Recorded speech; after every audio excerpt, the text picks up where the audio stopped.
Welcome to being feeling my dear besties. इससे पहले हमने जैसे बोला आपको शायद समझ में ना आया तो फिर से बोलते हैं, welcome to being feeling my dear besties.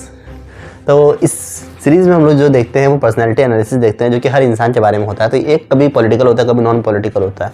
तो पॉलिटिकल वे में देखा जाए तो अभी हम लोग बात करने जा रहे हैं इंडिया के करंट प्राइम मिनिस्टर, बीजेपी के face promotion face mister Narendra Modi के बारे में। देखिए किसी भी इंसान के बारे में, चाहे वो आपको पसंद हो चाहे ना पसंद हो, उसके बारे में अगर आप कुछ फैक्टर्स समझेंगे, चाहे अच्छे हो चाहे वो बुरे हों, तो उन फैक्टर से आप अपने आप को इम्प्रूव कर सकते हैं। क्योंकि इस चीज़ के लिए हमें ज़रूरी है हर जगह से सीखना, ठीक है।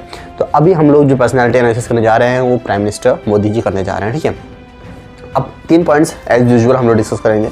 तीनों पॉइंट्स ही इंपॉर्टेंट है, तो हमने कुछ सिंपल सेट उनको ऑब्जर्व करके तीनों पॉइंट्स में कुछ पॉइंट्स को अपना हिसाब से सीक्वेंस अरेंज किया है। तो ये एक एनालिसिस पे बेस्ड है मेरी पर्सनल। पॉइंट नंबर 3, आप कभी अगर पीएम मोदी की स्पीच सुनिए तो आपको क्या लगेगा कि वो अपने बारे में बात नहीं कर रहे हैं, वो आपके बारे में बात कर रहे हैं। और ये आप किसी से बात करिए तो बहुत ही इंपॉर्टेंट फैक्टर होता है कि आप किसी से बात करो तो उसको ये लगना चाहिए कि आप उसके अपने बारे में बात कर रहे हो उससे, आप उसको लगना चाहिए आप उसके बारे में उससे डिस्कस कर रहे हो। That's what PM Modi do in their speech. वो ऐसा लगेगा आपको कि वो आपके बारे में बात कर रहे हैं, वो आपको वो बोल रहे हैं जो आपके कान सुनना चाहते हैं। हम अभी वर्क प्रोसीजर की, आउटकम की, रिजल्ट की बातें नहीं कर रहे हैं। वो एक साइकोलॉजिकल वे में आपको उस तरह से मैनिपुलेट किया जाता है कि आप जो सुनना चाह रहे हैं आपको वो सुनाई देगा, वो बताया जाएगा। सिमिलरली अगर आप अपनी रियल लाइफ में किसी से डील करें तो आप उस बंदे से वो बात करें जो वो सुनना चाहता है। इससे आपका बॉन्ड मजबूत होगा, आप उसकी निगाह में अच्छे होंगे। देखिए आज की ज़िंदगी में किसी को करेक्ट करने का आपने ठेका नहीं लिया है, बहुत ही सिंपल वर्ड में, जो कि आज की रियलिटी है। जो 4 साल पहले बीइंग फीलिंग के स्टेटमेंट्स थे वो उस टाइम की रियलिटी पे बेस्ड थे। अभी किसी को करेक्ट करने का आपको ठेका नहीं है, आपको अपने आप को अच्छा करना है, आपको अपनी चीज़ों को बेटर करना है। जिसके लिए ज़रूरत है आप सबसे अच्छे बन के रहें, ठीक है। पॉसिबल हो तो सामने वाला बदतमीजी करो, उधर बदतमीजी बन जाइए, नो डाउट। मगर जब सामने वाला आपसे अच्छा है, न्यूट्रल है, तो आपको अच्छा बनने के लिए क्या चाहिए, जो वो चाह रहा है वो बताइए, ठीक है। ये हो गया पॉइंट नंबर 3। अब पॉइंट नंबर 2 पे आते हैं। पीएम मोदी कहीं भी जाते हैं, कहीं भी अपनी स्पीच देते हैं तो उस जगह से वो एक रिलेशन बनाते हैं। बहुत ही बारीक बात है। वो उस जगह से ये कहते हैं यहाँ से तो मेरा बहुत पुराना रिश्ता है, यहाँ से तो मेरा बहुत पुराना रिश्ता है, इस जगह से तो मेरे इन पूर्वजों का ये कनेक्शन था, इस जगह पे तो मैं इस वक्त पे आया था तो मुझे बहुत अच्छा लगा था, इस जगह से तो मेरे माँ बाप ने ऐसे कनेक्ट किया था। तो इन जब किसी आप इंसान से, किसी इंडिविजुअल से आप कनेक्ट होते हो या किसी एक ऑडियंस से आप कनेक्ट होते हो और उस ऑडियंस से सिर्फ एक सिंपल कनेक्शन के अलावा आप एक कोर कनेक्शन निकाल देते हो, तो वो ऑडियंस आपको अपना समझने लगती है।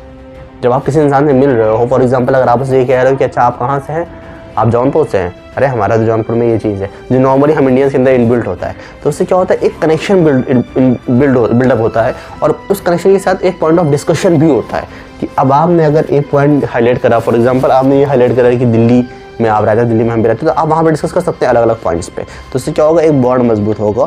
First and the foremost important point of PM Modi is his communication skill, जिसमें that's the only reason he is the current and might be the next or might be the best prime minister. Because क्योंकि वो जो communication है, सिर्फ communication के terms में हम best कह रहे हैं, अभी इसमें कोई भी पॉलिटिकल जजमेंट नहीं है, सिर्फ कम्युनिकेशन के टर्म्स में अगर आप ऑब्जर्व करो तो उनसे बेहतर अभी तक कम्युनिकेशन हमने किसी की नहीं देखी है। और बहुत कुछ आप उनकी कम्युनिकेशन से सीख सकते हैं। The way he spoke, the way he take time for you to understand what he said. मतलब ये नहीं कि उन्होंने बोला और बोल के आगे बढ़ गए, अगली स्पीच लेकर के आगे, नहीं, वो बोलेंगे तो आपको सुनने का टाइम देंगे। आप कभी भी स्पीच देखिए, वो सडनली स्पीच एक लाइन से नहीं होती है जैसे आमतौर पे होती है। वो एक स्पीच के बाद ब्रेक दिया, फिर आपको समझना, फिर एक अलग टोन में बोला जो कि आपको हिट करे। और communication is the only thing that can make you and that can destroy you.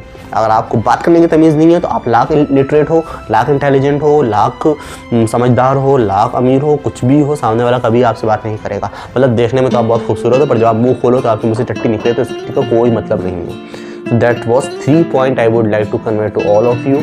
So next personality analysis में हम लोग किसी और के बारे में बात करेंगे। आप लोग कमेंट में बताइए कि और कौन कौन से ऐसे पॉइंट है जो पीएम मोदी के हमने मिस कर दिए हैं। अगर इसके अलावा भी कोई अच्छे पॉइंट हो सकते हैं तो उसको मेंशन करिए और हम लोग हो सकता है पार्ट 2 बनाएं अगर और हो तो। इसके अलावा और किसकी पर्सनैलिटी एनालिसिस चाहते हैं आप कमेंट सेक्शन में बताएं। मिलते हैं नेक्स्ट वीडियो में, तब तक के लिए फील बड़ी चीज़ है, जिंदा रहिए और क्या।